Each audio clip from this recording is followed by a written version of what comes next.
بسم اللہ الرحمن الرحیم۔ حضرت عیسیٰ علیہ السلام کے 3 مبلغین۔ انطاکیہ ملک شام کا ایک بہترین شہر تھا جن کی فصلیں سنگین دیواروں سے بنی ہوئی تھی اور پورا شہر 5 پہاڑوں سے گھرا ہوا تھا، اور شہر کی آبادی کا رقبہ 12 میل تک پھیلا ہوا تھا۔ حضرت عیسیٰ علیہ السلام نے اپنے حواریوں میں سے 2 مبلغوں کو تبلیغ دین کے لیے اس شہر میں بھیجا، ایک کا نام صادق اور دوسرے کا نام مصدوق تھا۔ اب جب یہ دونوں شہر میں پہنچے تو ایک بوڑھے چرواہے سے ان دونوں کی ملاقات ہوئی جس کا نام حبیب نجار تھا۔ سلام کے بعد حبیب نجار نے پوچھا کہ آپ لوگ کون ہیں اور کہاں سے آئے ہیں اور مقصد کیا ہے؟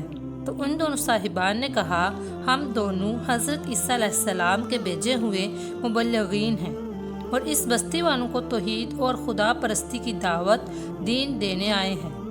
تو حبیب نجار نے کہا کہ آپ لوگوں کے پاس اس کی کوئی نشانی بھی ہے؟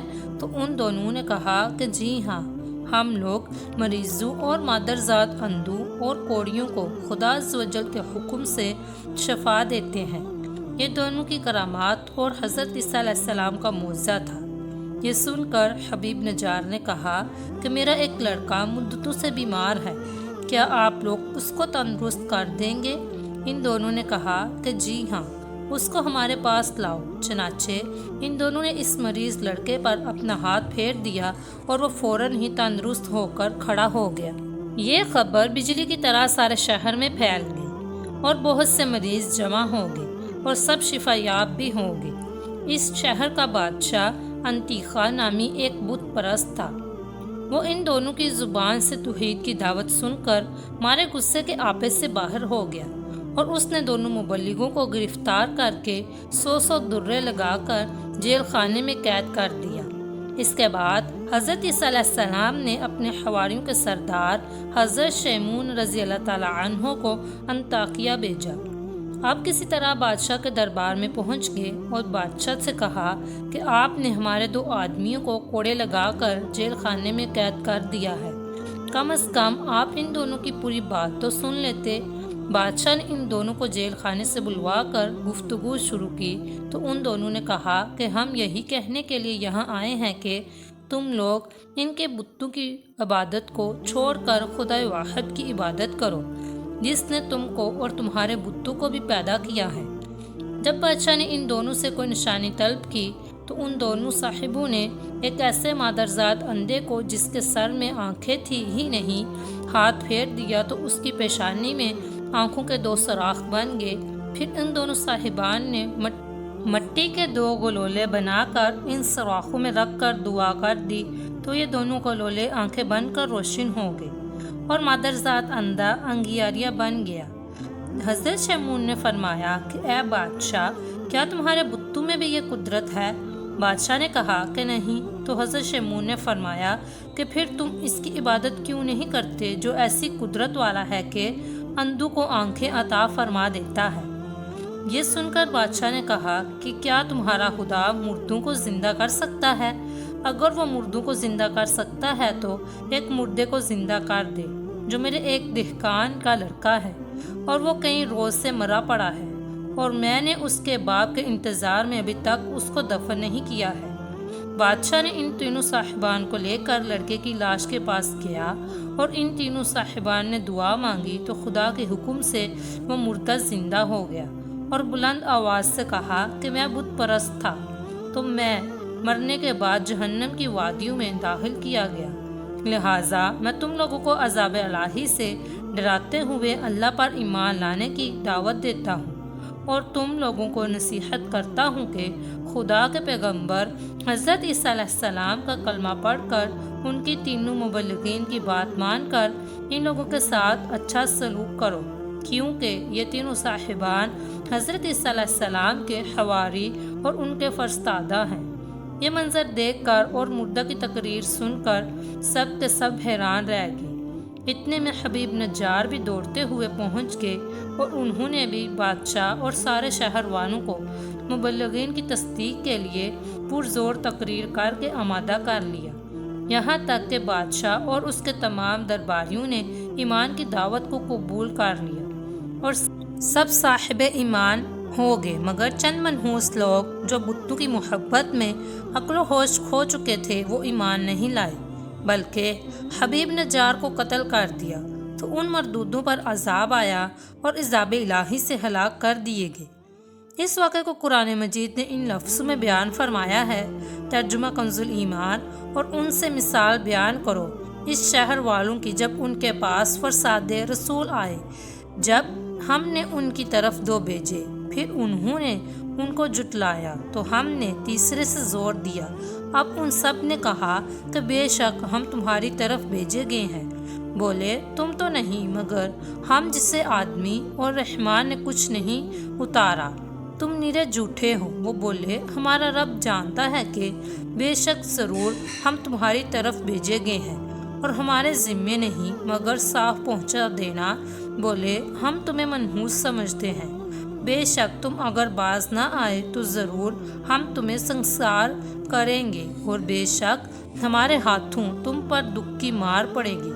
انہوں نے فرمایا تمہاری نحوست تو تمہارے ساتھ ہے، کیا اس پر پھدکتے ہو کہ تم سمجھائے گے، بلکہ تم حد سے بڑھنے والے لوگ ہو۔ اور شہر کے پرلے کنارے سے ایک مرد دوڑتا آیا، بولا اے میری قوم، بھیجے ہوں کی پیروی کرو، ایسوں کی پیروی کرو جو تم سے کچھ نیک اجر نہیں مانگتے اور وہ راہ پر ہیں۔ حضرت عیسیٰ علیہ السلام کے آسمان پر اٹھا لیے جانے کے تھوڑے دنوں بعد کا واقعہ ہے کہ یمن میں صنعاء شہر سے 2 کوس کی دوری پر ایک باغ تھا جس کا نام زردان تھا۔ اس باغ کا مالک بہت ہی نیک نفیس اور سخی آدمی تھا۔ اس کا دستور یہ تھا کہ پھلوں کو توڑنے کے وقت وہ فقیروں اور مسکینوں کو بلاتا تھا اور اعلان کر دیتا تھا کہ جو پھل ہوا سے گر پڑے یا جو ہماری جولی سے الگ جا کر گرے وہ سب تم لوگ لے لیا کرو۔ اس طرح اس باغ کا بہت سا پھل فقراء و مساکین کو مل جایا کرتا تھا۔ باغ کا مالک مر گیا تو اس کے 3 بیٹے اس باغ کے مالک ہو گئے، مگر یہ 3 بہت بخیل۔ ان لوگوں نے آپس میں طے کر لیا کہ اگر فقیروں اور مسکینوں کو ہم لوگ بلائیں گے تو بہت سے پھل یہ لوگ لے جائیں گے اور ہم لوگوں کے اہل و عیال کی روزی میں تنگی ہو جائے گی۔ چنانچہ ان 3 بھائیوں نے قسم کھا کر یہ طے کر لیا کہ سورج نکلنے سے قبل ہی چل کر ہم لوگ باغ کا پھل توڑ لیں گے تاکہ فقراء مساکین کو خبر ہی نہ ہو۔ چنانچہ ان لوگوں کی بدنیتی کی نحوست نے یہ اثر بد دکھایا کہ ناگہاں رات ہی میں اللہ تعالیٰ نے باغ میں ایک آگ بھیج دی جس نے پورے باغ کو جلا کر سیاہ کر ڈالا اور ان لوگوں کو اس کی خبر بھی نہ ہوئی۔ یہ لوگ اپنے منصوبے کے مطابق رات کے آخری حصے میں نہایت خاموشی کے ساتھ پھل توڑنے کے لیے روانہ ہو گئے اور راستے میں چپکے باتیں کرتے تھے تاکہ فقیروں اور مسکینوں کو خبر نہ مل جائے۔ لیکن یہ لوگ جب باغ کے پاس پہنچے تو وہاں جلے ہوئے درختوں کو دیکھ کر حیران رہ گئے۔ چنانچہ ایک بول پڑا کہ ہم لوگ رستہ بھول کر کسی اور جگہ چلے آئے ہیں، مگر ان میں سے جو بنسبت دوسرے بھائیوں کے کچھ نیک نفس تھا اس نے کہا کہ ہم رستہ نہیں بھولے ہیں، بلکہ اللہ تعالیٰ نے ہم لوگوں کو پھلوں سے محروم کر دیا ہے، لہٰذا تم لوگ خدا کی تسبیح پڑھو۔ تو ان سبوں نے یہ پڑھنا شروع کر دیا، سبحان ربنا انا کنا ظالمین، یعنی ہمارے رب کے لیے پاکی ہے، ہم لوگ یقیناً ظالم ہیں کہ ہم نے فقراء و مساکین کا حق مار لیا۔ پھر وہ 3 بھائی ایک دوسرے کو ملامت کرنے لگے اور آخر میں یہ کہنے لگے کہ ترجمہ کنز الایمان، امید ہے کہ ہمیں ہمارا رب اس سے بہتر بدل دے، ہم اپنے رب کی طرف رغبت لاتے ہیں۔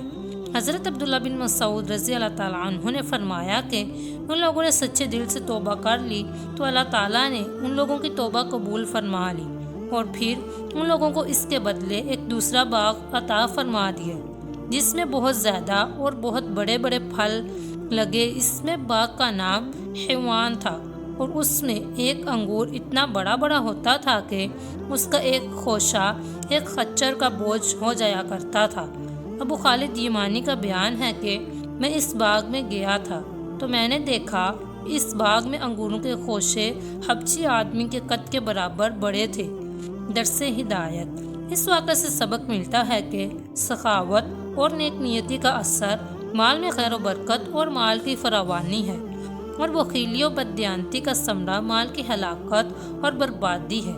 اور یہ بھی معلوم ہوا کہ سچی توبہ کر لینے سے اللہ تعالیٰ زائل شدہ نعمت سے بڑی اور بڑھ کر نعمت عطا فرما دیا کرتا ہے۔